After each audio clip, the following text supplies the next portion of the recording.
গল্পকথার আসরে আপনাদের সকলকে স্বাগত। আজ আপনাদের জন্য সাহিত্যিক সমরেশ বসুর লেখা গল্প আদাব।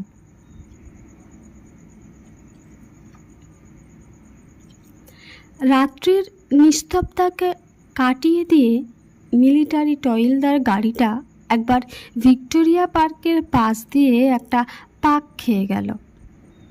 শহরে 144 ধারা আর কারফিউ অর্ডার জারি হয়েছে।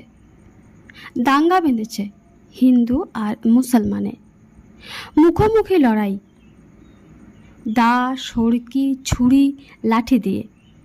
তাছাড়া চতুর্দিকে ছড়িয়ে পড়েছে গুপ্তঘাতকের দল, চোরা গোপ্তা হানছে অন্ধকারকে আশ্রয় করে।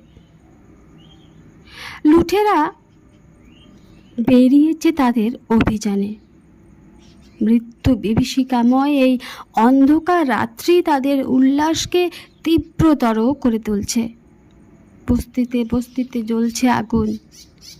মৃত্যুকাতুর নারী শিশুর চিৎকার স্থানে স্থানে আবহাওয়াকে বিভৎস করে তুলছে। তার উপরে সে ঝাঁপিয়ে পড়ছে সৈন্যবাহিনী, গাড়ি। তারা গুলি ছুড়ছে দিক বিদিক জ্ঞানশূন্য হয়ে, আইন ও শৃঙ্খলা বজায় রাখতে। দুদিক থেকে দুটো গলি এসে মিশেছে এ জায়গায়। ডাস্টবিনটা উল্টে এসে পড়েছে গলি দুটোর মাঝখানে খানিকটা ভাঙাচোরা অবস্থায়। সেটাকে আড়াল করে গলির ভেতর থেকে হামাগুড়ি দিয়ে বেরিয়ে এলো একটি লোক। মাথা তুলতে সাহস হলো না, নির্জীবের মতো পড়ে রইল খানিকক্ষণ। কান পেতে রইল দূরের অস্পষ্ট কলরবের দিকে। কিছুই বোঝা যায় না, আল্লাহু আকবার নাকি বন্দে মাতারাম। হঠাৎ ডাস্টবিনটা একটু নড়ে উঠল। আচম্বিতে শিরশিরিয়ে উঠল দেহের সমস্ত শিরা উপশিরা। দাঁতে দাঁত চেপে হাত পাগুলোকে কঠিন করে লোকটা প্রতীক্ষা করে রইল একটা ভীষণ কিছুর জন্য। কয়েকটা মুহূর্ত কাটে, নিস্তব্ধ নিশ্চল চারিদিক। বোধহয় কুকুর। তাড়া দেওয়ার জন্য লোকটা ডাস্টবিনটাকে ঠেলে দিল একটু। খানিকক্ষণ চুপচাপ। আবার নড়ে উঠল ডাস্টবিনটা। ভয়ের সঙ্গে এবার একটু কৌতূহল হলো। আস্তে আস্তে মাথা তুলল লোকটা। ওপাশ থেকেও উঠে এলো ঠিক তেমনি একটা মাথা, মানুষ। ডাস্টবিনের দুই পাশে দুটি প্রাণী, নিস্পন্দ নিশ্চল, হৃদয়ের স্পন্দন তালহারা, ধীর স্থির। চারটে চোখের দৃষ্টি ভয়ের সন্দেহের উত্তেজনায় তীব্র হয়ে উঠেছে। কেউ কাউকে বিশ্বাস করতে পারছে না। উভয়ে উভয়কে ভাবছে খুনি। চোখে চোখ রেখে উভয়েই একটা আক্রমণের প্রতীক্ষা করতে থাকে। কিন্তু খানিকক্ষণ অপেক্ষা করেও কোনো পক্ষ থেকেই আক্রমণ এলো না। এবার দুজনের মনেই একটা প্রশ্ন জাগলো, হিন্দু না মুসলমান? এই প্রশ্নের উত্তর পেলেই হয়তো মারাত্মক পরিণতিটা দেখা দেবে। তাই সাহস করছে না কেউ কাউকে সে কথা জিজ্ঞেস করতে। প্রাণ ভীত দুটি প্রাণী পালাতেও পারছে না।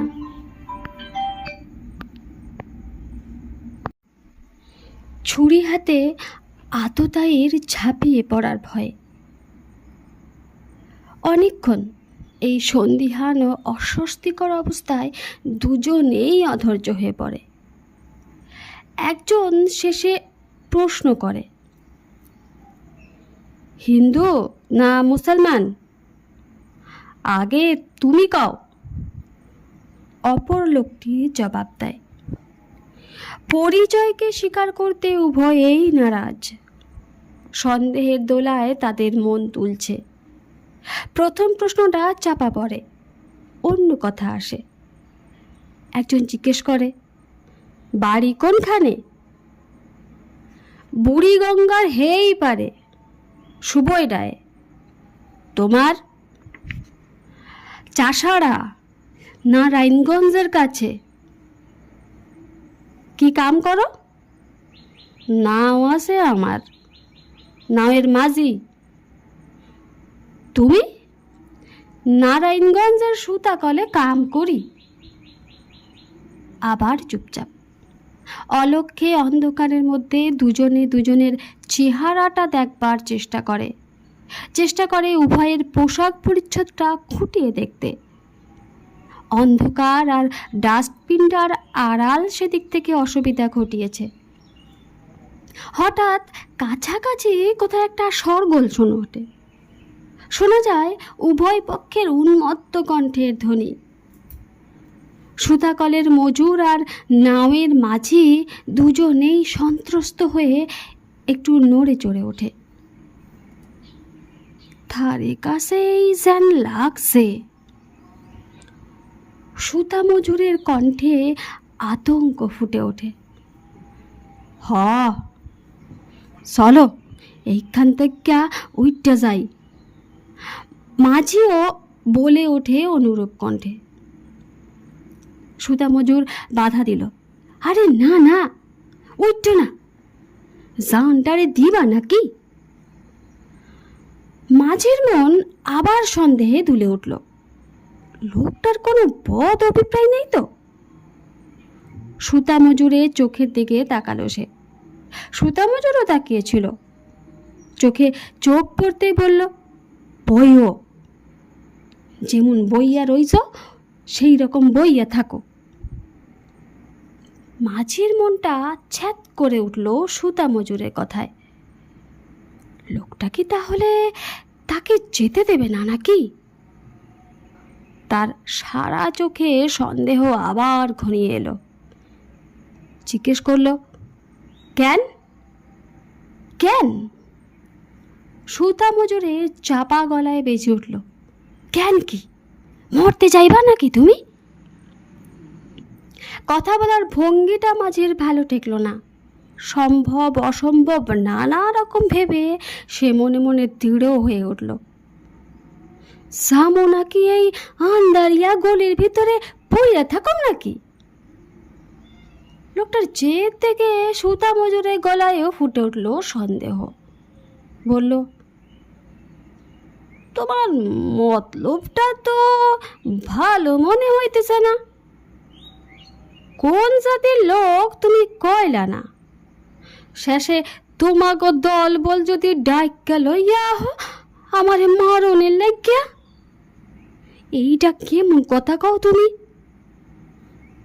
স্থান কাল ভুলে রাগে দুঃখে মাঝে প্রায় চেঁচিয়ে ওঠে। ভালো কথাই কইছি ভাই, বয়ও, মানুষের মন বোঝো না। সুতা মজুরের গলায় যেন কি ছিল। মাঝি একটু আশ্বস্ত হলো শুনে। তুমি সইলা গেলে আমি একলা থাকুম নাকি? শোরগোলটা মিলিয়ে গেল দূরে। আবার মৃত্যুর মতো নিস্তব্ধ হয়ে আসে সব। মুহূর্তগুলিও কাটে যেন মৃত্যুর প্রতীক্ষার মতো। অন্ধকারে গলির মধ্যে ডাস্টবিনের দুই পাশে দুটি প্রাণী ভাবে নিজেদের বিপদের কথা, ঘরের কথা, মা বউ ছেলে মেয়েদের কথা। তাদের কাছে কি আর তারা প্রাণ নিয়ে ফিরে যেতে পারবে না? না তারাই থাকবে বেঁচে? কথা নেই, বার্তা নেই। হঠাৎ কোত্থেকে বজ্রপাতের মতো নেমে এলো দাঙ্গা। এই হাটে বাজারে দোকানে এত হাসাহাসি, কথা কওয়াকই, আবার মুহূর্তে পরেই মারামারি কাটাকাটি। একেবারে রক্তগঙ্গা বইয়ে দিল সব। এমনভাবে মানুষ নির্মম নিষ্ঠুর হয়ে ওঠে কি করে? কি অভিশপ্ত জাত! সুতা মজুর একটা দীর্ঘশ্বাস ফেলে। দেখা দেখি মাঝিরও একটি নিঃশ্বাস পড়ে। বিড়ি খাইবা? সুতা মজুর পকেট থেকে একটি বিড়ি বের করে মাঝির দিকে দিল। মাঝি বিড়িটা নিয়ে অভ্যাস মতো দু একবার টিপে কানের কাছে বার কয়েক ঘুরিয়ে চেপে ধরল ঠোঁটের ফাঁকে। সুতা মজুর তখন দেয়াশলাই জ্বালাবার চেষ্টা করছে। আগে লক্ষ্য করেনি জামাটা কখন ভিজে গেছে। দেয়াশলাটাও গেছে সেতিয়ে। বার কয়েক খস খস শব্দের মধ্যে শুধু একটা নীলচে ঝিলিক উঠল। বারুদ ঝরা কাঠিটা ফেলে বিরক্ত হলো। হালার মেজবাতিও গেছে সেইটা। আর একটা কাঠি বের করলো সে। মাঝে যেন খানিকটা অসবুর হয়েই উঠে এলো সুতা মজুরের কাছে। আরে জ্বলবো জ্বলবো, দেও দেখিনি, আমার কাছে দেও। সুতা মজুরের হাত থেকে দেশলাইটে সে প্রায় ছিনিয়ে নিল। দু একবার খসখস করে সত্যি সে জ্বালিয়ে ফেললো একটা কাঠি। সুবহানাল্লাহ! নাও নাও, ধরো তাড়াতাড়ি। ভূত দেখার মতো চমকে উঠল সুতা মজুর। টেপা ঠোঁটের ফাঁক থেকে পড়ে গেল বিড়িটা। তুমি? একটা হালকা বাতাস এসে যেন ফু দিয়ে নিভিয়ে গেল কাঠিটা। অন্ধকারের মধ্যে দুজোড়া চোখ অবিশ্বাসী উত্তেজনায় আবার বড় বড় হয়ে উঠল। কয়েকটা নিস্তব্ধ পল কাটে। মাঝি চট করে উঠে দাঁড়ালো, বলল, হ হ আমি মুসলমান। কি হয়েছে?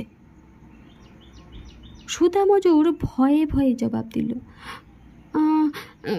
কিছু হয় নাই, কিন্তু মাঝির বগলের পুটুলিটার দিকে দেখিয়ে বলল, ও ওইটার মধ্যে কি আছে? পোলা মাইয়ার লাইকা দুইটা জামা আর একখান শাড়ি। কাইল আমাদের ঈদের পরব, জানো? আর কিছু নাই তো? সুতা মজুরের অবিশ্বাস দূর হতে চায় না। মিশা কথা কইছি নাকি? বিশ্বাস না হয় দেখো। পুটলিটা বাড়িয়ে দিল সে সুতা মজুরের দিকে। আরে না না ভাই, দেখো আর কি। তবে দিনকালটা দেখছো তো, বিশ্বাস করন যায়? তুমি কও। এই তো হক কথাই। ভাই, তুমি কিছু রাখো টাকো নাই তো? ভগবানের কি রাখ হইতে পারি, একটা সইও নাই। পরানটা লইয়া এখন ঘরের পোলা ঘরে ফিরে যাইতে পারলেই হয়। সুতা মজুর তার জামা কাপড় নেড়ে ছেড়ে দেখায়। আচ্ছা। মাঝে এমনভাবে বলে যেন আত্মীয় বন্ধুর সঙ্গে কথা বলছে।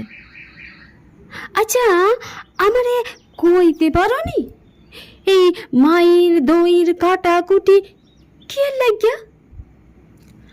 সুতা মজুর খবরের কাগজের সঙ্গে সম্বন্ধ রাখে। খবরাখবর সে জানে কিছু। বেশ একটু উষ্ণ কণ্ঠে জবাব দিল, দোস্ত তো মাগই দিগোয়া লগই, তারাই তো লাগাইছে হে কি এর সংগ্রামের নাম কইরা। মাঝি একটু কটূক্তি করে বলল, এই সব আমি বুঝি না। আমি জিগাই মারামারি কইরা হইবটা কি? তোমাগো দুগা লোক মরব, আমাগো দুগা মরব, তাতে দেশের কি উপকারটা হইব? আরে আমিও তো এই কথাই কই। হইব আর কি, হইব আমার এই কলাটা। হাতের বুড়ো আঙ্গুল দেখায় সে। তুমি মরবা, আমি মরুম, আর আমাগো পোলা মাইয়াগুলি ভিক্ষা কইরা বেড়াইব এই গেল সনের রাইটে। আমার ভগ্নিপতিরে কাইটটা সাইড টুকরা কইরা মারল। ফলে বই নইল বিধবা, আর তার পোলা মাইয়ারা আইয়া পড়ল আমার ঘাড়ের উপর। কই কি আর সাদে? নেতারা এই 7 তালার উপর পায়ের উপর পা দিয়া হুকুম জারি কইরা বইয়া রইল, আর হালার মরতে মরলাম আমরাই। মানুষ না, আমরা যেন কুত্তার বাচ্চা হইয়া গেছি। নইলে এমন কামড়া কামড়িটা লাগে কেমবাই? নিষ্ফল ক্রোধে মাঝি 2 হাত দিয়ে হাঁটু দুটোকে জড়িয়ে ধরে। হামাগো কথা ভাবে কেডা? এই যে দাঙ্গা বাঁধল, অন দানা জোটাইব কোন সম্বন্ধে? না ওটারে কি আর ফিরা পামো? বাদামতলির ঘাটে কোন তলে ডুবাইয়া দিছে তারে। তার ঠিক কি? জমিদার রূপবাবুর বাড়ি নায়েব মশাই প্রত্যেক মাসে একবার কইরা আমার নায়ে যাইতো নইরার চরে কাছারি করতে। বাবুর হাত যেন হজরতের হাত। বকশিস দিত 5, নায়ের কেরাড়ায়া দিত 5, একুনে 10 টাকা। তাই আমার মাসের ঘোড়া কিছুটাই তো হ্যাঁ বাবুই। আর কি হিন্দু বাবু আইবো আমার নায়ে? সুতামজোর কি বলতে গিয়ে থেমে গেল। একসঙ্গে অনেকগুলি ভারী বুটের শব্দ পাওয়া যায়। শব্দ যেন বড় রাস্তার গলির অন্দর দিকে থেকে এগিয়ে আসছে। সে বিষয়ে আর সন্দেহ নেই। শঙ্কিত জিজ্ঞাসা নিয়ে উভয়েই চোখাচোখি করে। কি করব? মাঝি তাড়াতাড়ি পুটলিটাকে বগল দাবা করে। চলো পালাই। কিন্তু যামু কোন দিকে? শহরের রাস্তাঘাট তো ভালো চিনি না।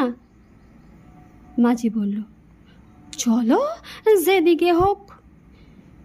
মিশি মিশি পুলিশের মায়ের খামু না, ওই ঢ্যামনা গো বিশ্বাস নাই। ঠিক কথাই কইছ। কোন দিকে যাইবা কও? আইয়া তো পারলো। এইদিকে। গলিটার যে মুখটা দক্ষিণ দিকে চলে গেছে সেই দিকেই পথ নির্দেশ করলো মাঝি। বলল, চলো। কোনো গতিকে একবার যদি বাদামতলে ঘাটে গিয়া উঠতে পারি তাইলে আর ডর নাই। মাথা নিচু করে মোড়টা পেরিয়ে ঊর্ধ্বশ্বাসে তারা ছুটল। সোজা এসে উঠল একেবারে পাটুয়াটুলি রোডে। নিস্তব্ধ রাস্তা, ইলেকট্রিকের আলোয় ফুটফুট করছে। দুজনেই একবার থমকে দাঁড়ালো। খাপটি মেরে নেই তো কেউ, কিন্তু দেরি করারও উপায় নেই। রাস্তার ওমর দেখে নিয়ে সোজা ছুটল পশ্চিম দিকে। খানিকটা এগিয়ে এমন সময় তাদের পিছনে শব্দ উঠল ঘোড়ার খুঁড়ের। তাকিয়ে দেখল অনেকটা দূরে একজন অশ্বারোহী এদিকেই আসছে। ভাববার সময় নেই। বাঁ পাশে ম্যাথর যাতায়াতের সরু গলির মধ্যে আত্মগোপন করলো তারা। একটু পরেই ইংরেজ অশ্বারোহী রিভলভার হাতে তীব্র বেগে বেরিয়ে এলো তাদের বুকের মধ্যে অশ্বক্ষুরধ্বনি শব্দ তুলে। শব্দ যখন চলে গেল অনেক দূরে, উকি ঝুঁকি মারতে মারতে তারা আবার বেরোলো। কিনারে চলো, সুতা মজুর বলে। রাস্তার ধার ঘেঁষে সন্ত্রস্ত দ্রুত গতিতে এগিয়ে চলে তারা। খাড়াও, মাঝি চাপা গলায় বলে। সুতা মজুর থমকে দাঁড়ায়। কি হইল? এইদিকে আইও। সুতা মজুরের হাত ধরে মাঝি তাকে একটা পান বিড়ির দোকানে আড়ালে নিয়ে গেল। এইদিকে দেখো। মাঝির সংকেতের মতো সামনের দিকে তাকিয়ে সুতা মজুর দেখলো প্রায় 100 গজ দূরে একটা ঘরে আলো জ্বলছে। ঘরের সংলগ্ন উঁচু বারান্দায় 10-12 জন পুলিশধারী স্থানুর মতো দাঁড়িয়ে আছে, আর তাদের সামনে ইংরেজ অফিসাররা কি যেন বলছে অনর্গল পাইপের ধোঁয়ার মধ্যে হাত মুখ নেড়ে। বারান্দার নিচে ঘোড়ার জিন ধরে দাঁড়িয়ে আছে আর একটি পুলিশ। অশান্ত চঞ্চল ঘোড়া কেবলই পা ঠুকছে মাটিতে। মাঝি বলে, ওইটা ইসলামপুর ফাঁড়ি। একটু আউগাইয়া গেলে ফাঁড়ির কাছে বাঁ দিকে যে গলি গেছে, এই পথে যাইতে হইবে আমাগো বাদামতলির ঘাট। সুতা মজুরের সমস্ত মুখ আতঙ্কে ভরে উঠল। তবে তাই কইতেছি, তুমি থাকো, ঘাটে গিয়া তোমার বিশেষ কাম হইব না। মাঝি বলে, এইটা হিন্দি গো আস্তানা, আর ইসলামপুর হইল মুসলমান গো। কাইল সকালে ওইটা বাড়ি যাইবাগা। আর তুমি? আমি যাইগা। মাঝির গলা উদ্বেগে ও আশঙ্কায় ভেঙে পড়ে। আমি আমি পারুম না ভাই থাকতে। আইজ 8 দিন ঘরের খবর জানি না। কি হইল না হইল আল্লাহ জানে। কোনো রকম কইরা গলিতে ঢুকতে পারলেই হইল। নৌকা না পাই 7টা ইয়া পারম বুড়ি গঙ্গা। আরে আরে না না মিয়া, করো কি? উৎকণ্ঠায় সুতা মজুর মাঝির কামিজ চেপে ধরে। কেমনে যাইবা তুমি? হ্যাঁ? আবেগে উত্তেজনায় মাঝির গলা কাঁপে। ধৈর্য না ভাই, সাইরা দাও। তুমি বোঝো না, কাল ঈদ। পোলা মাইয়ারা সব আজি চান দেখছে। কত আশা কইরা রইছে তারা নতুন জামা পিনব। বাপ জানের গলে সরব। বিবি চোখের জলে বুক ভাসাইতেছে।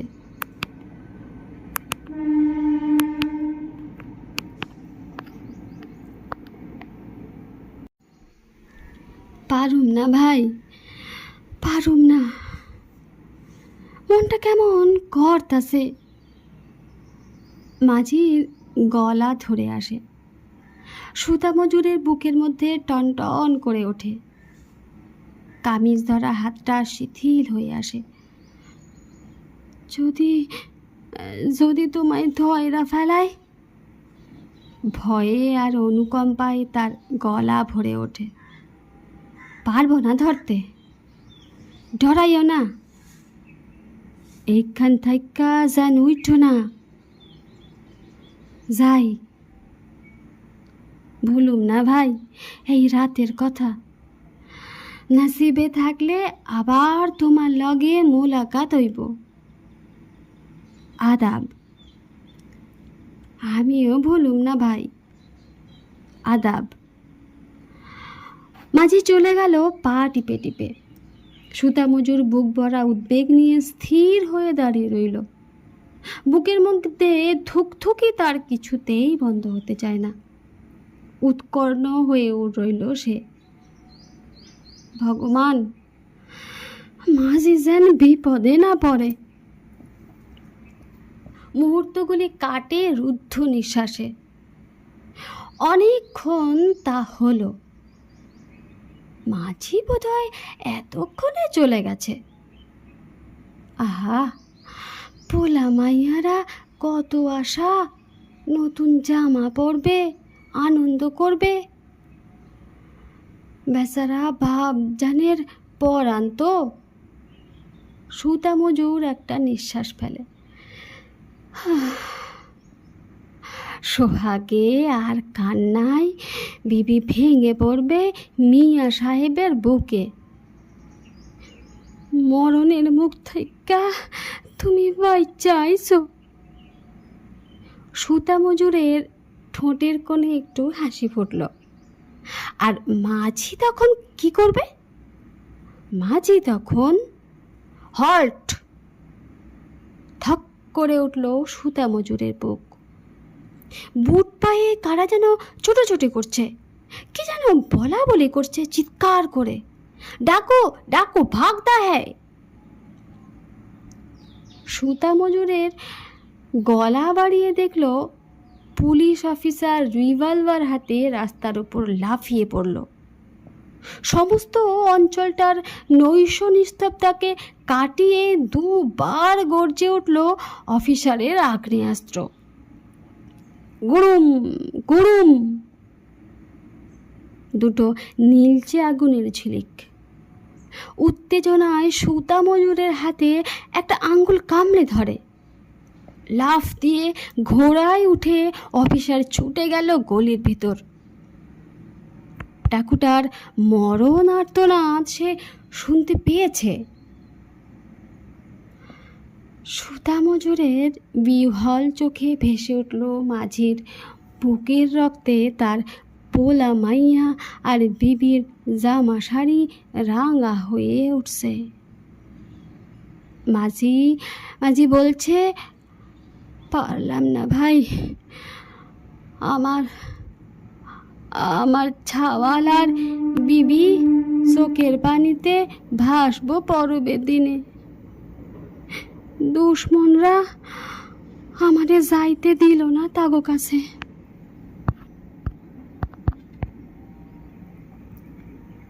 নমস্কার।